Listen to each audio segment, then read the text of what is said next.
大家好，我是阿胖，今天用黄金红薯做一道美食。黄金红薯去皮之后切成薄片备用，这一根我只用了半根，大家可以参考一下。开大火蒸熟就可以了。之后凉的时候，在里面打入2颗鸡蛋，之后放到料理机里面，再加入大约30毫升的牛奶，搅拌成泥。准备红薯泥350毫升，加入3克酵母，小麦面粉400克，缓缓地倒入红薯泥，先搅拌成絮状，这样揉面的时候才不粘手。揉成光滑面团，盖上保鲜膜，放到温暖的地方发酵至体积2倍大。手指戳动，洞口不回缩，说明面团发酵好了。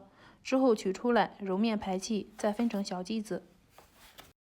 像做馒头一样，把每一个小剂子先搓圆，之后摁扁，盖上保鲜膜2次发酵。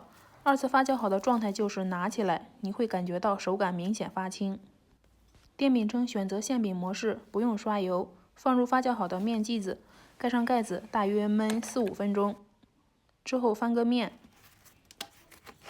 其实电饼铛两面都可以加热，不用翻面，但是还是不由自主的想翻面。翻过面之后，盖上盖子，再焖3分钟。这个时候我们可以检查下，用手按压，如果能够迅速回弹，说明内部组织已经熟了；如果回弹慢，还需要继续焖，大概再焖3分钟就熟了。红薯馒头这样做简单又好吃，我们可以看到非常松软，而且口感酥脆，喜欢的话就试试吧。